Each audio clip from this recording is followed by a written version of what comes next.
नमस्कार, मैं हिमांशी अरोड़ा। स्वागत है आप सभी का जस्ट इंडिया में। चलिए रुक करते हैं आज की खास खबरों की ओर। खबरों के प्रायोजक हैं एशियन कलर कोटेड इस्पात लिमिटेड। आपका विश्वास हमारी पहचान। Medifir international taken a step to keep you safe from corona virus. रंज किया showroom in Rohtak and Bahadurgarh. Showroom पर आएं, टेस्ट ड्राइव लें और गाड़ी बुक कराएं। बुलेटिन की शुरुआत करेंगे इस वक्त की बड़ी खबर के साथ। टिकरी बॉर्डर पर किसानों का प्रदर्शन। कड़ाके की ठंड में किसानों का अर्धनग्न प्रदर्शन। सैकड़ों की संख्या में किसान कड़कड़ाती ठंड में प्रदर्शन कर रहे हैं।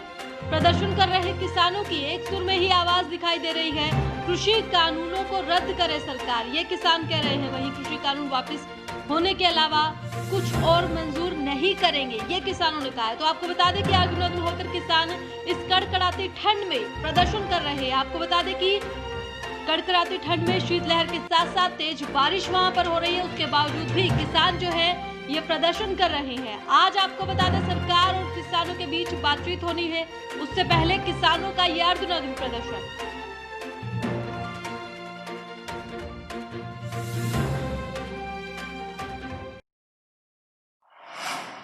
रेवाड़ी में देर शाम तेज बारिश और ठंड का मौसम के बावजूद किसानों का एक जत्था पुलिस बैरिकेड को तोड़कर दिल्ली की तरफ कूच करने की तैयारी में था और हरियाणा पुलिस ने किसानों को रोकने के लिए पानी की बौछार की, साथ ही आंसू गैस के गोलों का प्रयोग किया। रेवाड़ी के पुलिस अधीक्षक अभिषेक जोरवाल ने इस घटना की पुष्टि की है। साथ ही यह दावा किया है कि किसानों को बॉर्डर पर ही रोक दिया है।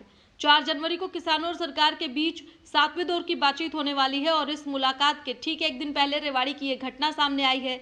रविवार को 3 काले कृषि कानूनों के खिलाफ इस भयंकर ठंड में खुले आसमान के नीचे वर्षा से भीगे आंदोलनरत किसानों पर मसानी धारुएड़ा के पास दिल्ली जयपुर हाईवे पर किसान पुलिस द्वारा दागे गए लगभग 300 आंसू गैस के गोलों, पानी की बौछारों की स्वयंसेवी संस्था ग्रामीण भारत के अध्यक्ष और हरियाणा प्रदेश कांग्रेस कमेटी के प्रवक्ता वेद प्रकाश विद्रोही ने कठोर आलोचना करते हुए इसे बीजेपी और खट्टर सरकार के जुल्म की इंतहा बताया।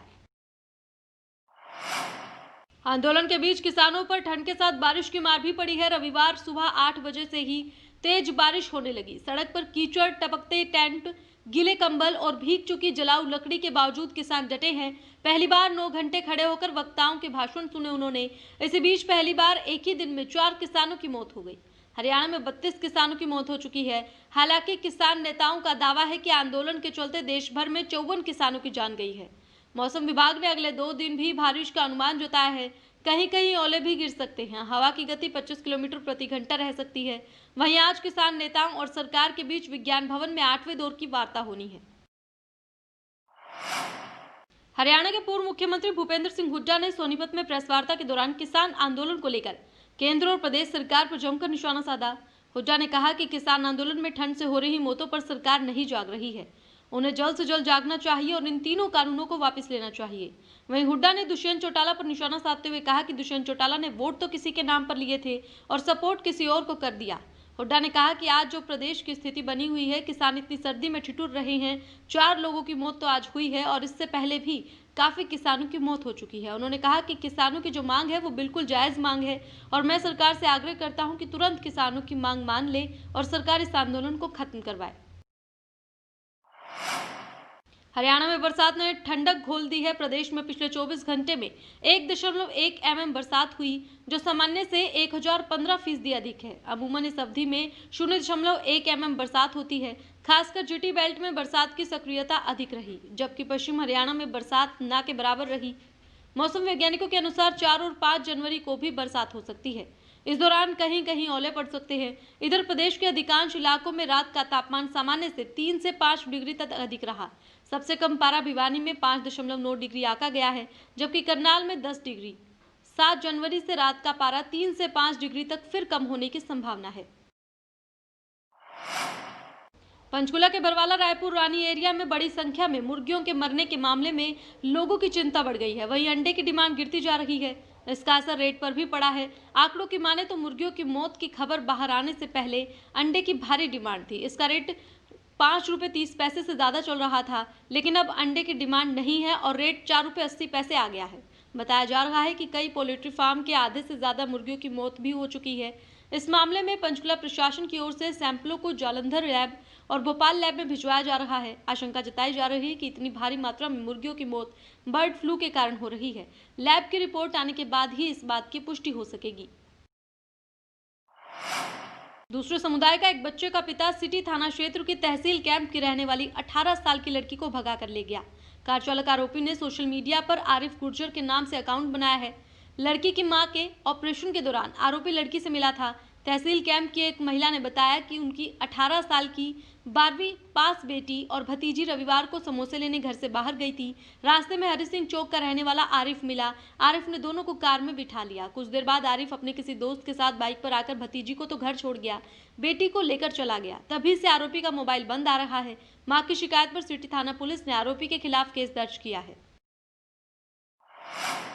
राय के अकबरपुर बरोटा गांव में एक व्यक्ति ने चरित्र के शक में उम्र में अपने से 20 साल छोटी पत्नी की रस्सी से गला दबाकर हत्या कर दी। कुंडली थाना पुलिस ने मृतका के मामा की शिकायत पर हत्या का केस दर्ज कर लिया है।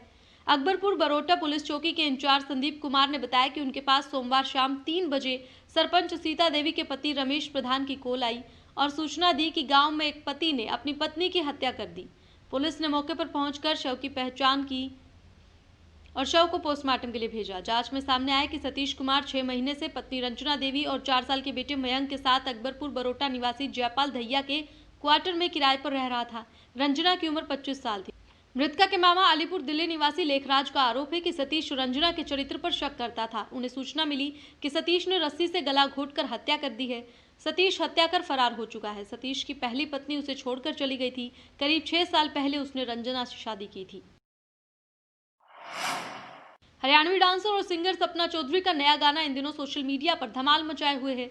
सपना चौधरी का हरियाणवी गाना गुलदस्ता का वीडियो यूट्यूब पर काफी पसंद किया जा रहा है। इस गाने का जादू फैंस के सिर चढ़कर बोल रहा है। सपना चौधरी के हरियाणवी सॉन्ग गुलदस्ता को मासूम शर्मा ने गाया है। बता दें कि सपना चौधरी की फैन फॉलोइंग लाखों की संख्या में है। उनके डांस वीडियो को उत्तर भारत के कई राज्यों में बेहद पसंद किया जाता है। इसी के चलते सपना के गाने रिलीज के साथ ही छा जाते हैं। इस गाने को भी रिलीज के महज कुछ घंटों बाद ही 1 लाख से अधिक व्यूज मिल चुके थे। गाने में सपना चौधरी के देसी अंदाज और ठुमके ने उनके फैंस का दिल जीत लिया। वहीं मासूम शर्मा की आवाज लोगों को दीवाना बना रही है। खबरों के प्रायोजक थे Pramod trading company, tiles, sanitary ware, Ghanipura, Jhajjar road, Rohtak. Be Fast Fit, India's fastest growing fitness chain, now at Rohtak D Park.